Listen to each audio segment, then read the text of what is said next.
Well, it's week 3 and everybody's hurt. Let's step into the huddle. 585, ready.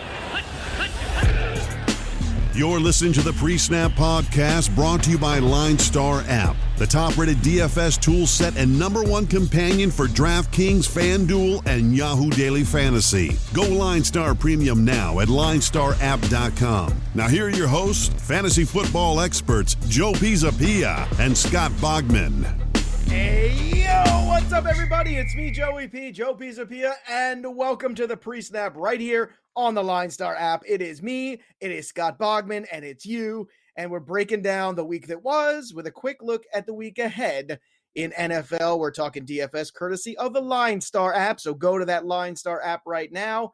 Go get it on your phone, on your device, whatever the heck you want to call it, your mobile. If you want to get it on your mobile, you could get it there, and you could go ahead and download it, upgrade to that premium product, and you get to play around with all the fun tools and the optimizer and all the toys that we have here. And Scotty B, it was a crazy weekend, Scotty B, of football. A lot of scoring, which is great. I love the scoring, can't get enough, but a whole lot of injuries, and it crushed a lot of lineups, I am sure.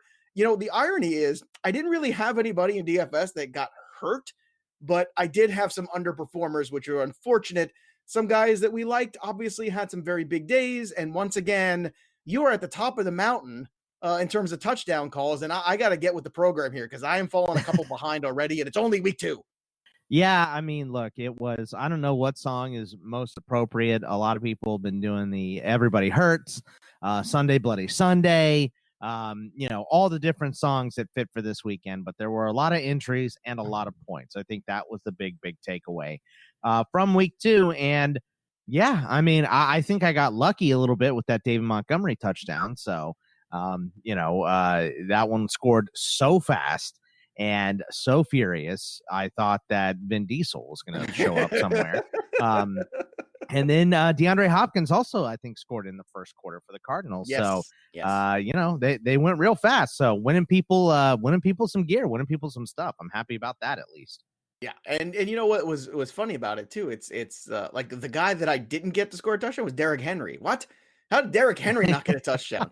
Derrick Henry wakes up in the morning, cracks his knuckles, gets up and scores a touchdown. I mean, that's what he does. So especially when the Titans score 30 points. I know. How did they score 30 and he didn't get in? Derrick Henry has no touchdowns. What in God's name is happening? But look, if you want to get involved in that contest, this is what you do. You go over and you retweet the link for there. So go follow us on LineStar app over on Twitter at LineStar NFL as well. And what happens is randomly someone who retweets and likes the segment will get a chance to basically play along with us. And one of us will be your champion, chosen at random. And then you get to win some free merch. And while you're at it, if you've been listening to the show here, and I mean the DFS show and the wagering show and me and Bogman being funny and fun and informative all at the same time, make sure you go out and give us a nice little 5-star review. It takes 2 seconds. You pause the podcast wherever you're listening to it. You go, 5-star review.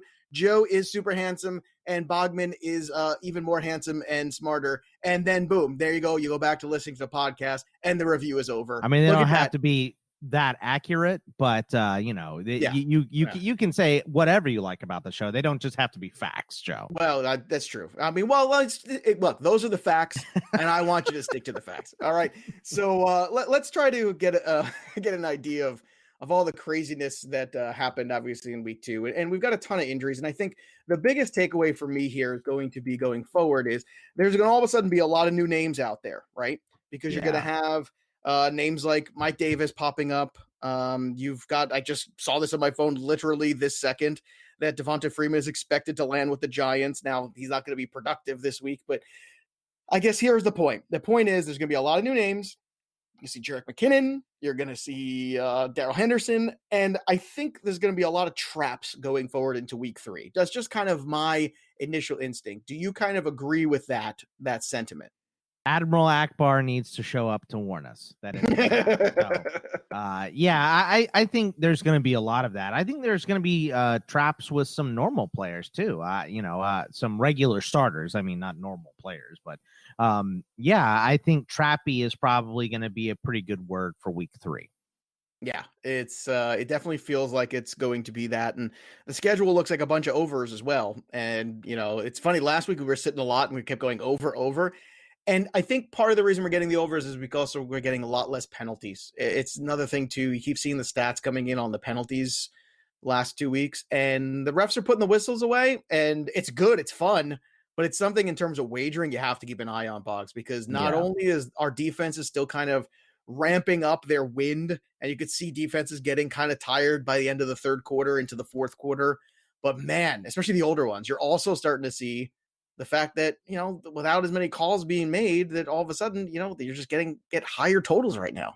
Yeah, we'll get to it on the on the wagering show later in the week here, Joe. But I mean, how many backdoor covers this week? It was insane. More backdoor covers than are in your video library. That's right. Which, I mean, I don't know if there's that many, but there was a lot. There was a lot. So, I mean, there was a bunch of backdoor covers that aggravated me to no end. But a lot of, we don't expect the Jaguars to be putting up 30 points.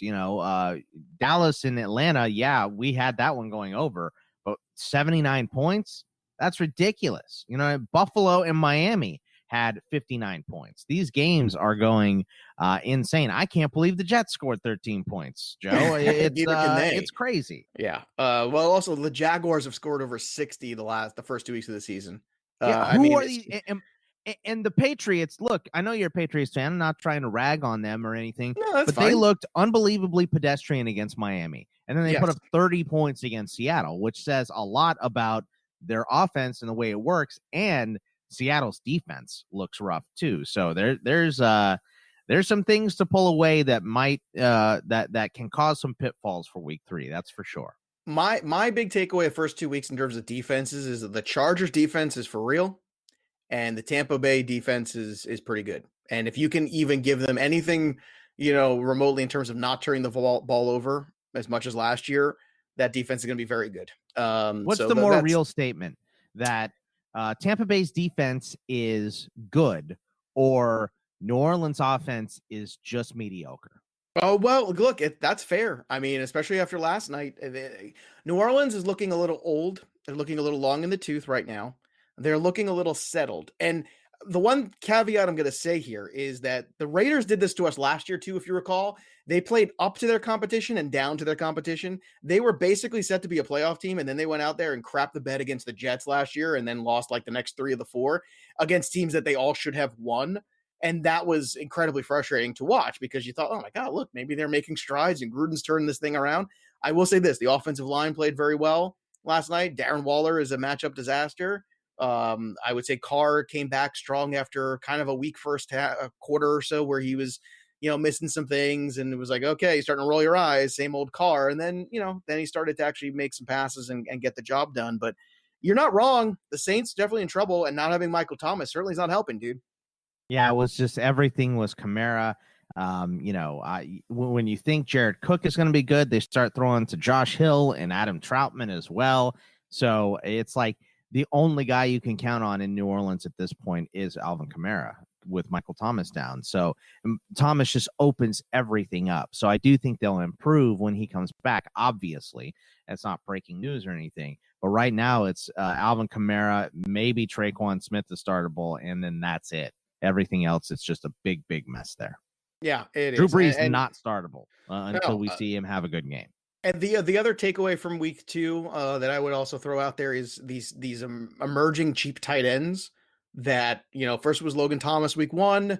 Now it's Dalton Schultz, who we talked about on the show.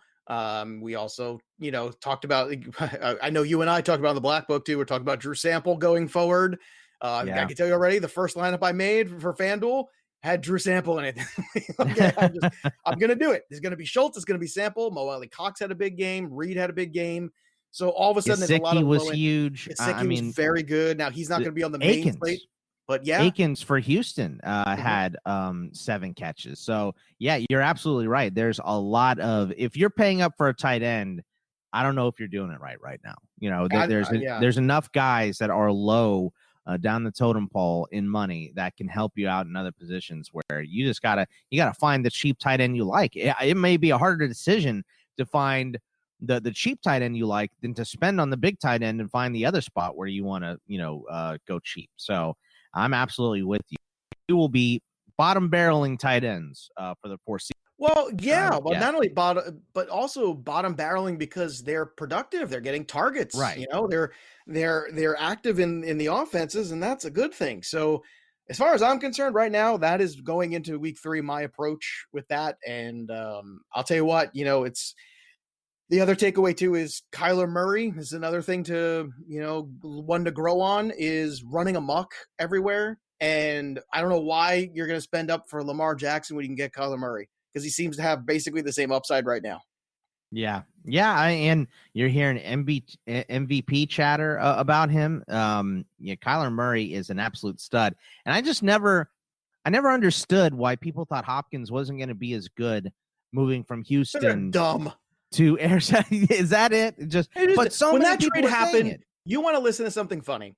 Go back and whenever that trade happened, just go find that week and go listen to the Black Book podcast where Bogman and myself, I've lost my mind when that trade happened. And it was comical. The takes that were going out there like, oh, you should downgrade him. Meanwhile, in the Black Book, he's right there as like wide receiver 3. And like everyone's looking around like, why you have him so high in the Black Book?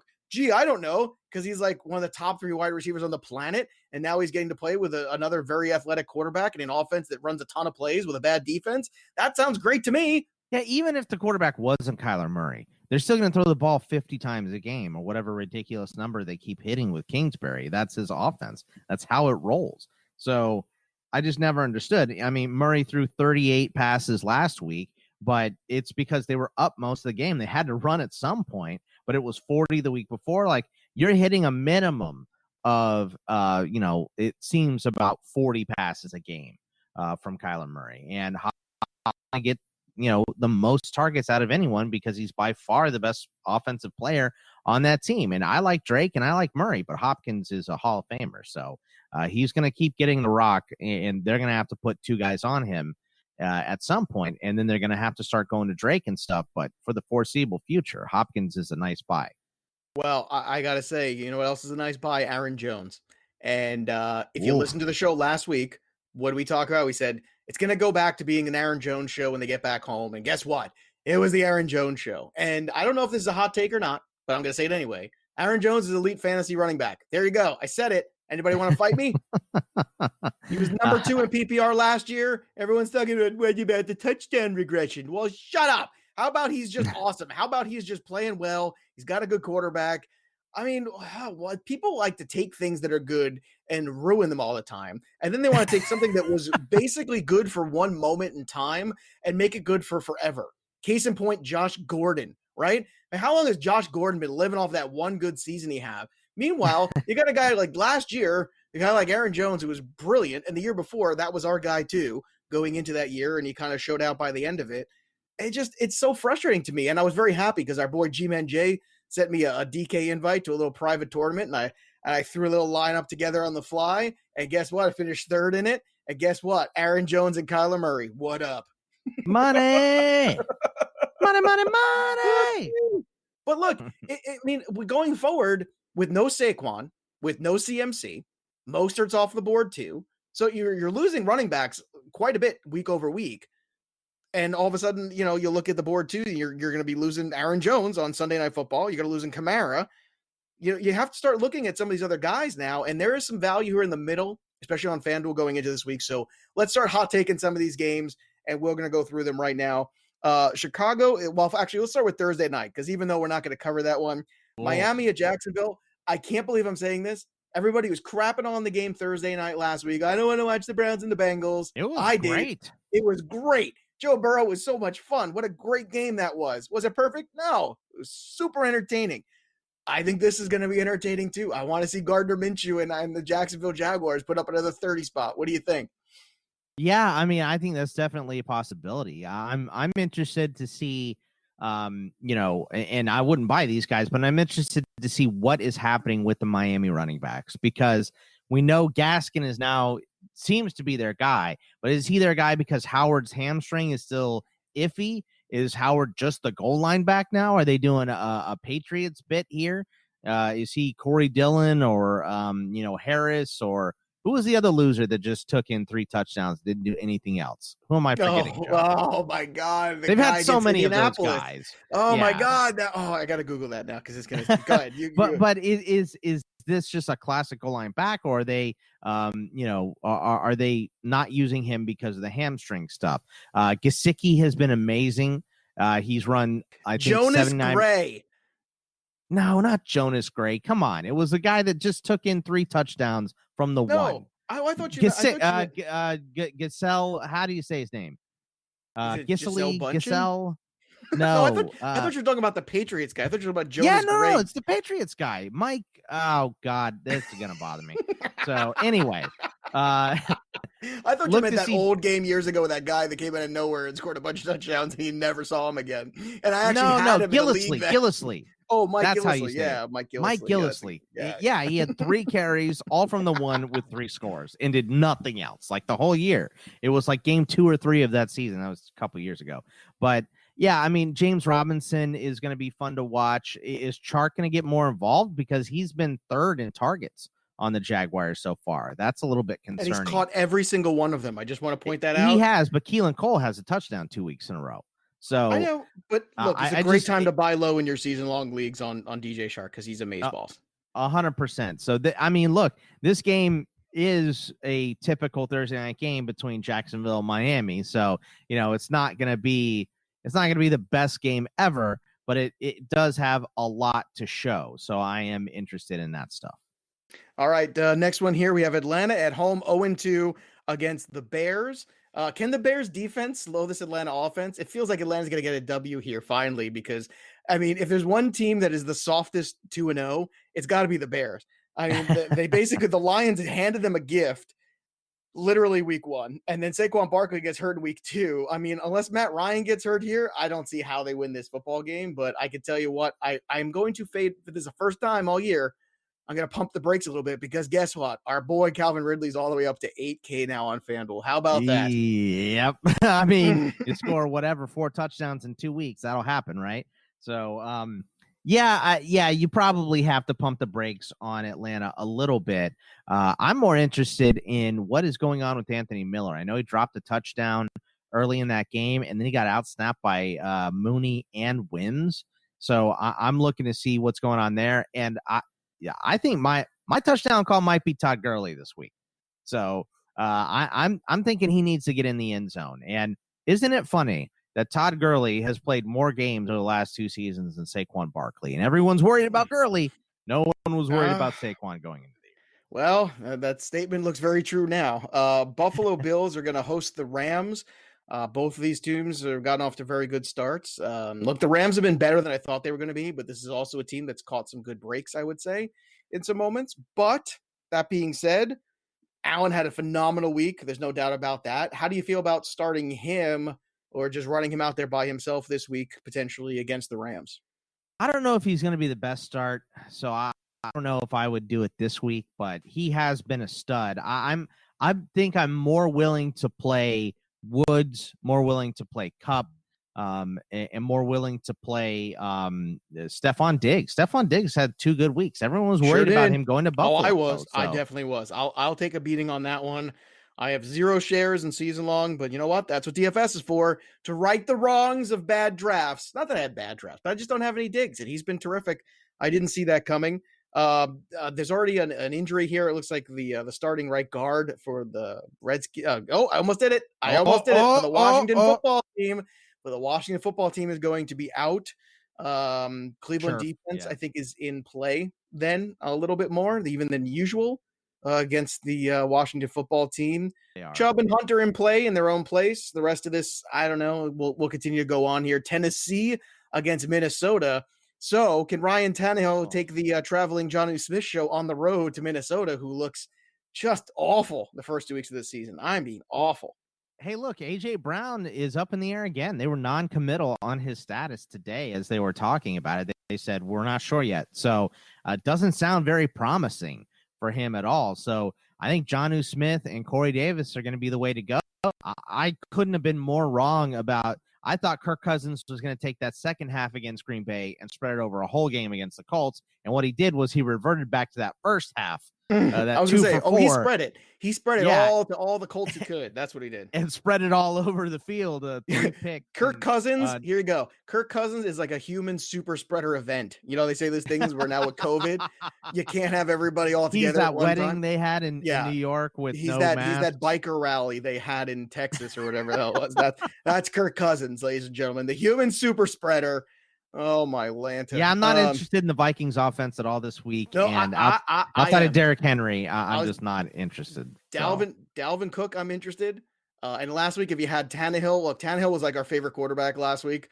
Him and Jonnu Smith, that pairing, if you had that, you did pretty good. But Tannehill's not bad. No. I just think Tannehill with no AJ Brown. Jonnu Smith is still in it for me this week because of the pricing. Even though some other tight ends there, they're even cheaper. Jonnu's still in it for me. But Dalvin Cook is priced well enough, and especially with less of the big time running backs, having one of them could be a big separator. Just saying, like if you get a big Dalvin Cook rebirth day, and he's been very active in the run game and the pass game, it's something you're going to touch on, I'm sure, a lot more as we go on the rest of the week on Thursday. Vegas to New England. Do they continue to play up to their competition? And is it just we're just going to continue to run naked Cam Newton in the babushka out every week? Because my goodness, it's just working. I wish that was available this week on the main slate, because if it was, I would have had all the Cam Newton, because I figured the roster percentage would be so low because it's Seattle. But again, the touchdown equity was so big, I wanted to take a shot on it, and I'm just so mad that I didn't get my opportunity to do it.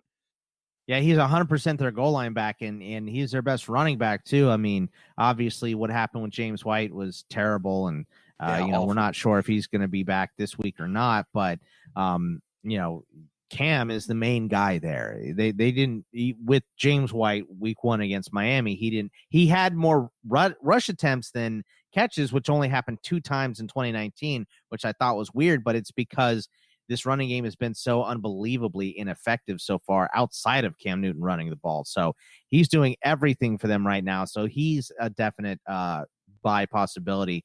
For Vegas, I don't know. Outside of Darren Waller, I don't think I want to start Josh Jacobs against the Patriots. So I think Waller is kind of your only option for Vegas this week, because the wide receivers are a bit of a mess there right now. Yeah, I actually think that's I'm in agreement there. I like N'Keal Harry too moving forward. That's a sneaky guy there in the full point PPR. He's get a ton of targets. Things are starting to look better there. He's priced really well this week. I like where he's at. So Cam Newton's priced very well too. He's like 79, I think, on FanDuel. I have to go double check it, but he's he's not in that 8 range. He might even be cheaper than that. Well, as we're discussing, actually, no, he's 77. Oh, 77. Mwah, it's a perfect. That's a spicy meatball. Oh, I love it. All right, let's move on here. San Francisco 49ers and whatever's left of them is going to stay in New Jersey and take on the Giants here without Saquon Barkley. So this is fun. It's like, hey, you guys lost some players. We lost some players. You want to play a scrimmage? Okay. I don't know how you feel about this one from a DFS standpoint, but I'm sure some people will start to tinker around with Jerick McKinnon, and I can't say it's wrong. As a flex, no, I mean, on DK. Mostert, we don't have official word that he's out, but he's most likely out this week, and Coleman is. So it's going to be Jerick McKinnon, and that's it. They don't have much of a semblance of a passing game right now with Ayuk down, and we're not sure on Kittle yet either. So like you said, it's going to be a little bit of back and forth in this game. So yeah, I think Kittle is definitely the guy to start here, and maybe your boy Darius Slayton could be a decent play in this one too. He's my boy. As well. You know who I like this week? Joe Burrow, especially on DK. Oh baby, let's go get some, because he is cheap on DraftKings. He's going against the Eagles. That defense does not look very good. You can put him and Sample together. You can put him and Boyd together. You can put him and AJ Green together, which no one's going to do. Even though AJ Green has 22 targets in 2 weeks, it's only a matter of time. I just got off the TV talking about this, and I see Mike Clay just put out an article too about it's just a matter of time, because it is. And this is the perfect time to do it. I am excited about Joe Burrow this week against the Eagles. Yeah, and you should be, because Joe Burrow looks like an absolute stud, and the defense is terrible. The defense is really bad. That's why he had to throw 61 passes. So, yeah, I'm 100% with you on that one. And I think depending on the price, I haven't seen it yet, for the Eagles wideouts with Rager and Jackson, they kind of pulled away from the pack from all of the other guys this week as far as snap percentage goes. And we know the Cincinnati defense is so unbelievably god-awful. If they're priced pretty well, they could be in play. Well, you know who else is priced really well? Miles Sanders is just 7,400, and I love him against Cincinnati this week. So it's gonna be I'm telling you right now. So, this morning I got up, did some show sheets, got ready, started doing lineups and looking over on some of these sites, and I'm thinking, oh boy, 74 for Miles Sanders. Now outside the fumble to start the game, he was pretty productive the rest of the time. So give me Miles Sanders, and this one, like you said, that D is terrible. So we'll be talking more about him later. Pittsburgh, look, another big week from Deontay Johnson. If you listen to us, you started him and you did pretty good there. James Conner came back and he was healthy. Houston's had a rough go out of the gate, man. They had to play Baltimore, Kansas City, and then travel to Pittsburgh out of the gate, man. That's a rough start for these boys. Yeah, it's not great. And I don't know what is startable in Houston. Maybe Akins, and that's because the price is going to be cheap. Other than that, I don't think so. I don't want to mess with James Conner in DFS because he likes to leave in the middle of the game and then come back. They said they're going to split with Benny Snell. I don't know, man. They said last Conner week and they didn't. It's 7,100 for Connor. It's very tempting, man. It's very tempting. Yeah, I just won't. I don't think I'll ever recommend Connor. So no, well, you have to understand this. Here's what you have to recommend about Connor. Understand with Connor, there's always that thing where he could leave the game, and you have to understand. It's like having Will Fuller. It's why if it's not a good cash game play, it's a better tournament play. That's the reasoning. That's it. Yeah. There you have it. 100%. No, don't go deeper than that. The Chargers against the Panthers. I'll tell you, I really like Eckler again this week, and I love the Chargers defense. They were terrific, man. I can't believe, now we have a little bit more perspective. All of a sudden, we kind of chalked it up week one to saying, well, Joe Burrow's first game and all this stuff. But now it looks like, no, it's just the Chargers defense is really playing well, and they deserve a lot of credit. And this is a really good matchup for them against Carolina without Moore and Anderson. Moore and Anderson seem to be relatively cheap, Joe, and the Chargers defense is good, but they should also be up quickly and early in this game against a terrible Carolina defense. So what do you think about Josh Kelly? Josh Kelly, number one, because they should be running that ball late in the game, but also the Panthers having to play catch up. Robbie Anderson and DJ Moore, who are both fairly cheap right now.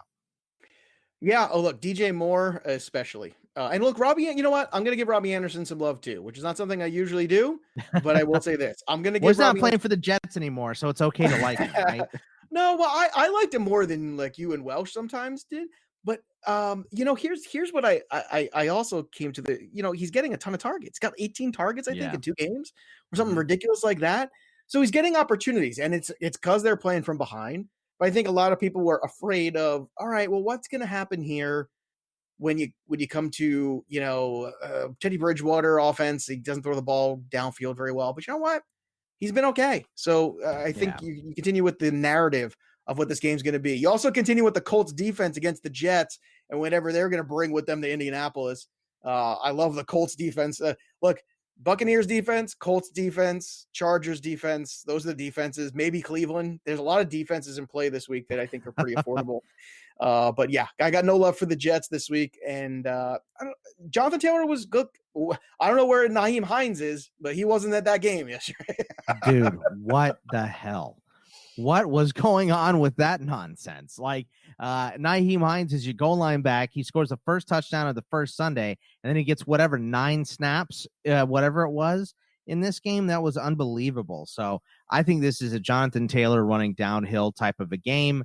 I think outside of that, like you said, the Colts defense is in play. I don't want to mess with their wideouts. I want to mess with the tight ends right now. So yeah, I think Jonathan Taylor's the one guy that's playable in that one, and the Colts defense. Okay, keep going. The hot takes of week 3 here. Denver, could be Blake Bortles sooner than later too. It looks like, oh my goodness. Jeff Driscoll looked good. I thought he looked pretty good too. They didn't lose anything going from Locke to Driscoll last week. Now, the Steelers' favorite thing is to lose to backup quarterbacks. That's like their favorite bit is Mike Glennon. I've seen them lose to Terrell Pryor in that game, and the fact that you did it all is terrible. I mean, they lost Sutton, Lindsey's out, they lost Locke.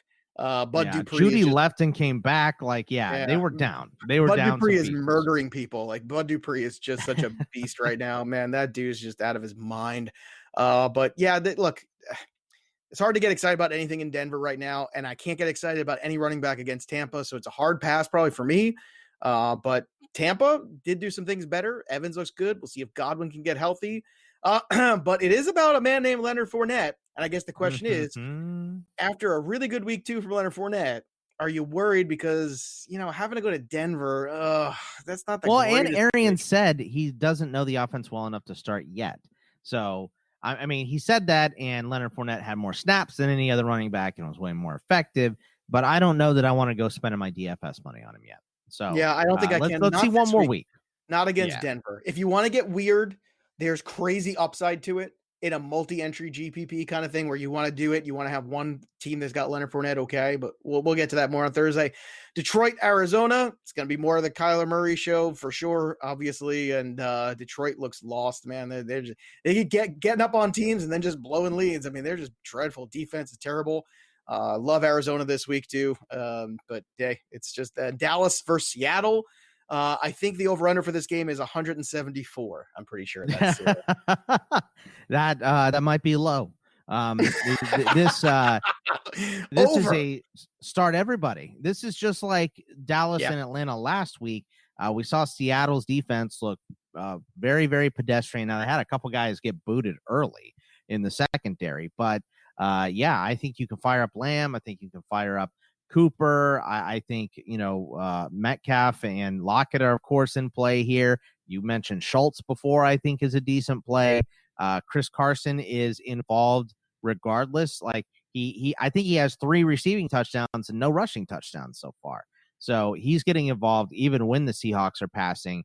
And Zeke is always a good buy. So, and Dak and Russ, of course. So lots and lots of good stuff to buy in that game for sure. Look, I was very excited about CeeDee Lamb this year. I have a ton of CeeDee Lamb shares, but he's been exceeding my expectations already 2 weeks into the year. Yeah, I thought it was going to take at least halfway through the season before you start Gallup. Apparently, that's week 2. Yeah. I mean, even week 1, he was good. He had a couple big catches in week 1 and a couple big looks and big moments, which I was kind of shocked. And you're right, Schultz was good too. Are you kidding me? He is 5,400 on DK. I know. I'm salivating. He's in the. Guess who made it into that lineup in the DK? The first DK lineup. It's got him in it. The first. It's 55. I know. He's in it too. Here we go. All right, New Orleans against Green Bay. Let me tell you, New Orleans better get their you-know-what together because this is going to be a long day at the office or a long night at the office, at least on national television, back-to-back weeks. You do not want to lose. I know they're at home, but man, I'm glad this game is not on the main slate because this is going to be wacky. From a wagering perspective, too, New Orleans is favored in this game. You talked about traps earlier today, too. So that seems like the biggest pitfall of it. Like how? Because it seems so obvious that Green Bay should be favored. So what are we not looking at here? I mean, that seems like the obvious Green Bay take ever. Yeah, right. It does, but I think it's just the respect for New Orleans in that building. But do I eat this apple the Switch gave me? I don't know. But it's so delicious looking. It looks like a delicious apple. I'm so hungry. It looks good. And then your AFC Championship preview, the Baltimore Ravens and Kansas City Chiefs. Well, unless the Pittsburgh Steelers get something to say about it. Let's pump the brakes on that there, Joey. Come on. Whatever. I know. I just like to. Hey, I didn't say the Patriots. Hey, I'm realistic. I see the deficits. I hope it's not. The Patriots and Steelers, and the Steelers will find a way to lose to the Patriots if that's the AFC Championship. So pass on that. Play anybody else. Of course they will, because the thing is now it's like all those years of them playing soft zone against Tom Brady and failing miserably and then coming out and doing it in the second half again. Doesn't matter. They lost against Troy Edwards when he was returning punts and all that nonsense. It's true. But then that was Monday the Drew night, Bledsoe game. Hey, Baltimore KC, that's just gonna be a great football game. I'm also glad that one's not on the main slate either. I gotta tell you, there's these last 2 games. Very glad, but I'm very grateful we get Dallas and Seattle because it's going to be the clear chalky game stack, and I just can't see it disappointing. I just can't at this point. Yeah, I don't like what would have to happen. I guess both teams would have to decide to go Carson and Zeke. That would have to be the game plan, which it's within the realm of possibility, of course, but I don't see it happening. And that Baltimore and Kansas City one is just going to be insane. So, yeah, you're right. So glad that's not on the stack, but I do like Marquise Brown in that one. And if Sammy is down, Mecole Hardman, I think, could have a big game too. So that's going to be a fun one to watch, 100%. All right, so there you have it, kind of recapping where we are, State of the Union after a bloodbath of a week 2, especially for season long. And for those of you who are already upset about your season long, welcome, because this is what DFS is made for. So make sure you subscribe to the show, The Pre-Snap with Scott Bogman and myself, courtesy of the LineStar app, everywhere you listen to podcasts, iHeart, iTunes, Google, Stitcher, everywhere in between. And if you'd like the show already, good. Of course you do. We're fun. You go give us a 5-star review and go follow us on Twitter at LineStar App, at LineStar NFL, at Bogman Sports, at Joe Pisapia 17. That'll do it for us. There's nothing left to do now except sit down, win. You've been listening to the Pre-Snap podcast brought to you by LineStar. Hit subscribe, drop a review, tell a friend, and stay tuned for the next episode from fantasy football experts Joe Pisapia and Scott Bogman.